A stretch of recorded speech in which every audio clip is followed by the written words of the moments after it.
سرکار دو عالم نور مجسم صلی اللہ علیہ وسلم کے بعد اگر کوئی نبوت کا دعویٰ کرتا ہے، یہ کہتا ہے میرے اوپر وحی اترتی ہے، وہ جھوٹا ہوگا، وہ کذاب ہوگا، وہ دائرہ اسلام سے خارج ہوگا، اور جتنے اس کے ماننے والے وہ بھی غیر مسلم ہوں گے۔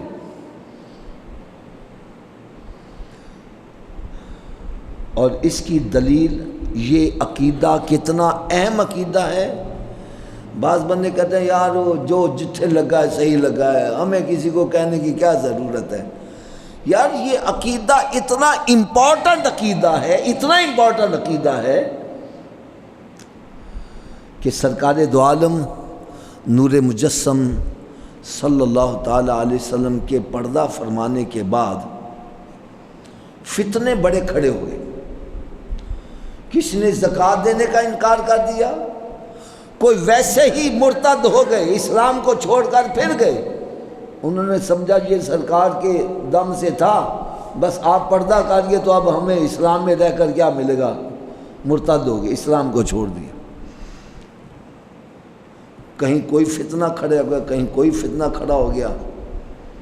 ایسے میں حضرت سیدنا ابو بکر صدیق رضی اللہ تعالیٰ عنہ آپ جب خلیفہ بنے تو آپ نے ان فتنوں کی سرکوبی کے لیے بھرپور کوشش کی، اور ان فتنوں میں سب سے بڑا فتنہ یہ مسلمہ کذاب کا تھا۔ تو حضرت ابو بکر صدیق رضی اللہ تعالیٰ عنہ کو مشورہ دیا گیا کہ ابھی حالات صحیح نہیں ہے،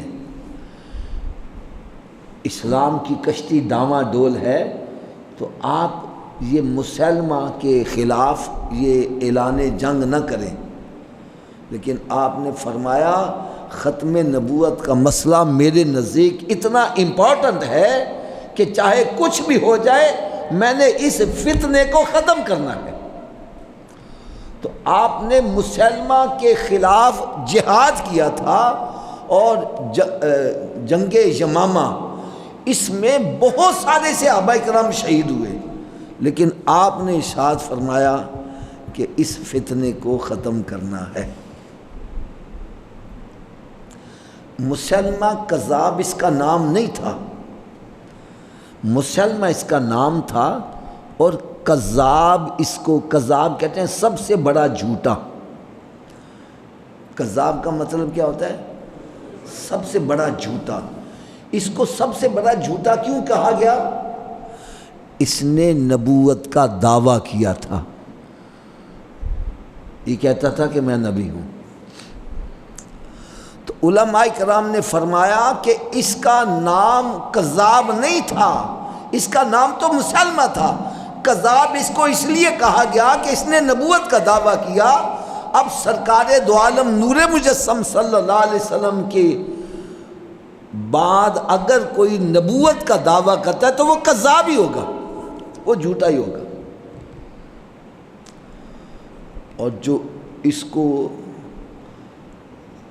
ماننے والے وہ دائرہ اسلام سے خارج ہے، اور پاکستان کے قانون کے اندر یہ 7 ستمبر کو جو قانون پاس کیا گیا تھا اس میں باقاعدہ واضح طور پر یہ لکھ دیا گیا کہ مرزا غلام احمد قادیانی یہ غیر مسلم ہے، اس کے جتنے ماننے والے چاہے کوئی لاہوری گروپ ہے، چاہے قادیانی گروپ ہے، احمدی گروپ ہے، سب کے سب یہ کافر ہیں۔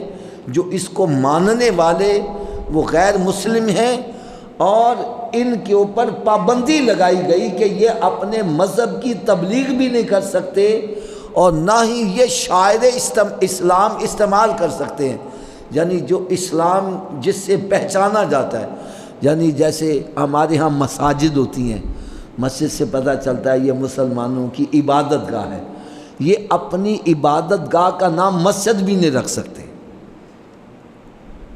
اب بعض بندے سوچتے ہیں یار ان پر اتنی سختی کیوں ہے، عیسائی بھی رہ رہے ہیں، ہندو بھی رہ رہے ہیں اسی ملک میں،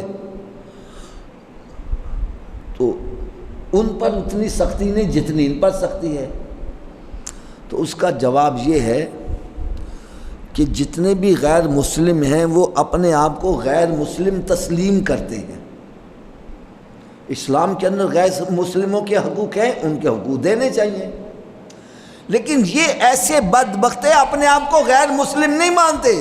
وہ کہتے ہیں ہاں ہم مسلمان ہیں اور ہمیں غیر مسلم سمجھتے ہیں۔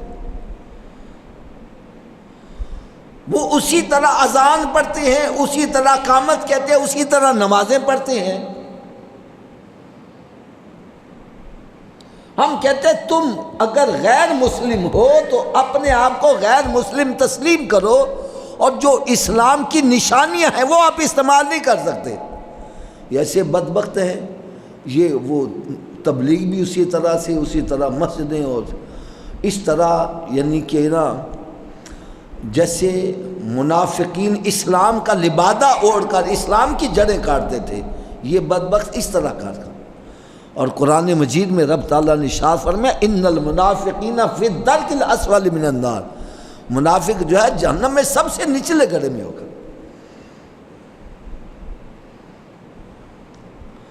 ہم ان کے بارے میں صحیح طرح علم نہیں رکھتے، لہذا کئی ایسے جاہل قسم کے بندے، وہ ان کو پتہ بھی ہوتا ہے یہ مرزئی ہیں، ان کے ساتھ میل ملاپ بھی رکھتے ہیں، ان کے ساتھ شادی غمی میں آنا جانا، ان کے ہاں شادیاں کرنا، اپنی بچیاں ان کو دے رہے ہیں، ان کے بچے جناب لے رہے ہیں، یہ سب چیزیں حرام ہیں۔ جو کوئی ایسا کر رہا ہے تو یہ سمجھے کہ وہ بدکاری کا اڈا کھول رہا ہے۔ اس کے اندر جو نکاح کے اندر شامل ہونے والے سارے مجرم ہمارے نزدیک یہ بالکل غیر مسلم ہیں۔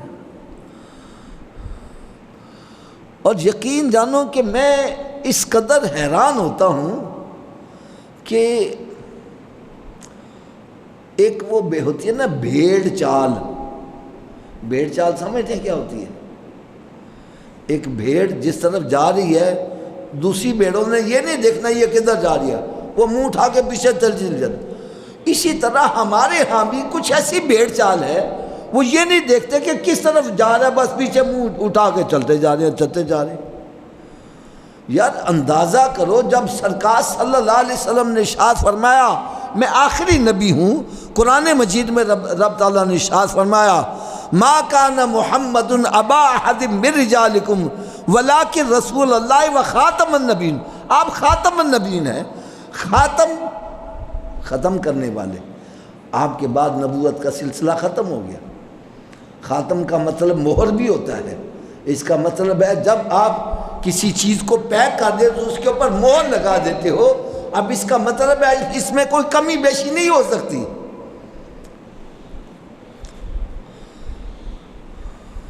سرکار دو عالم نور مجسم صلی اللہ علیہ وسلم آخری نبی ہے۔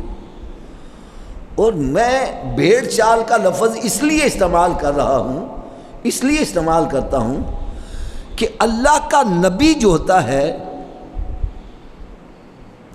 اس کا دنیا میں کوئی استاد نہیں ہوتا۔ دنیا میں اگر وہ کوئی علم حاصل کرتا ہے تو نبی سے یا ویسے دنیا میں اس کا کوئی استاد نہیں ہوتا۔ اچھا یقین جانو، میں نے یہ مرزا غلام احمد قادیانی کی لکھی ہوئی کتاب جو اس نے اپنی زندگی کے بارے میں لکھی، وہ پڑھی تو مجھے اتنا یعنی کہ حیرانگی ہوئی کہ لوگ کس قدر بے وقوف ہیں جو اس کو مان رہے ہیں۔ آپ اندازہ کرو کہ اسی کا ماننے والا مرزئی، اس کو جب انہوں نے دکھائی کتاب، میں نے کہا یہ دیکھو کتاب میں کیا لکھا ہے، تو اس کی بھی ہنسی نکل گئی۔ ہدایت تو بہرحال اللہ نے دینی ہے۔ وہ اس میں لکھا ہوا تھا، غلام احمد قادیانی خود اپنی کتاب میں اپنی حیات، سمان حیات ہوئی، اس کے اوپر اس نے کتاب لکھی، اس میں لکھتا ہے کہ میں اسکول میں پڑھا کرتا تھا اور اسکول کے اندر میں کلاس میں سب سے نکما میں ہی ہوتا تھا۔ یہ یقین جانو، آپ بھی آج بھی کوئی کتاب آپ دیکھیں، اگر میری بات غلط ہو تو جو آپ مجھے سزا دیں میں قبول کرنے کے لیے، اس میں لکھا ہوا ہے کہتا کلاس کے اندر میں سب سے نکما ہوتا تھا، اور آپ کو شاید یاد ہو جو سب سے نکما ہو اس کو کلاس میں سب سے پیچھے بٹھاتے ہیں، کہ اللہ کا مجھے سب سے پیچھے بٹھایا جاتا تھا اور مجھے سبق یاد نہیں ہوتا تھا، تو مجھے میرا استاد اتنی سزا دیتا تھا کہ سزا کے طور پر میرے کان کھینچا کرتا تھا، اور اس کے کان کھینچ کے اس نے میرے کان آج تک لمبے ہیں، اس وجہ سے لمبے، میرا استاد مجھے سزا بڑی دیتا تھا۔ یار ایسا بندہ جو کلاس میں سب سے نکما ہو اس کو نبی مانے، اور شرم نہیں آ رہی یار؟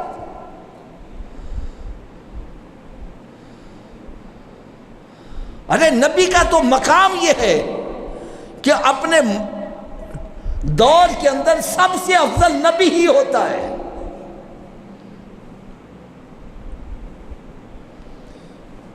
جس زمانے میں اللہ کا نبی کا ظہور ہوگا، جس قوم کے اندر آئے گا،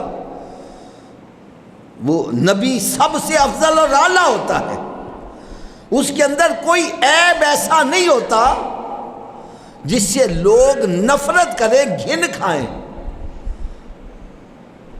اللہ کا نبی بے عیب ہوتا ہے،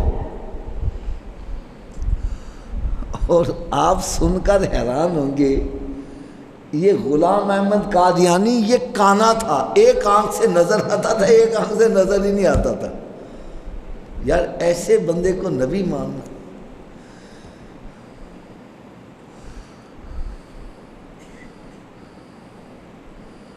اور پھر آپ سن کر حیران ہوں گے، مجھے تو یعنی زیب نہیں دیتا کہ میں زبان سے ایسے الفاظ استعمال کروں، لیکن اس بدبخت نے اپنے بارے میں یہ بھی لکھا ہوا ہے کہ مجھے حیض بھی آتا ہے، مرد ہو کر۔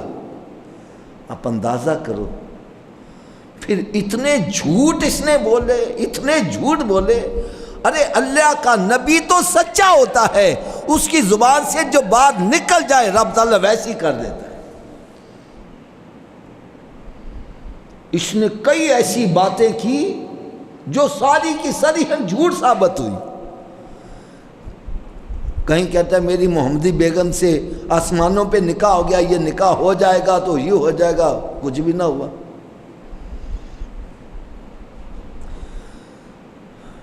اس نے بہت ساری ایسی پیشین گوئیاں جو کی، وہ ساری کی ساری جھوٹ ثابت ہوئی۔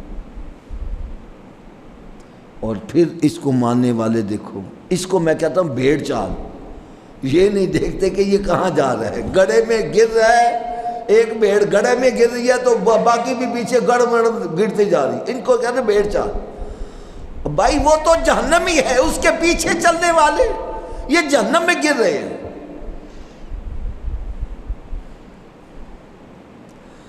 سرکار دو عالم نور مجسم صلی اللہ تعالی علیہ وسلم نے ارشاد فرمایا، میں آخری نبی ہوں، میری شریعت بھی آخری ہے۔ نبی پاک صلی اللہ علیہ وسلم کی شریعت قیامت تک رہے گی۔ فرمایا لا نبی بعدی، میرے بعد اور کوئی نبی نہیں۔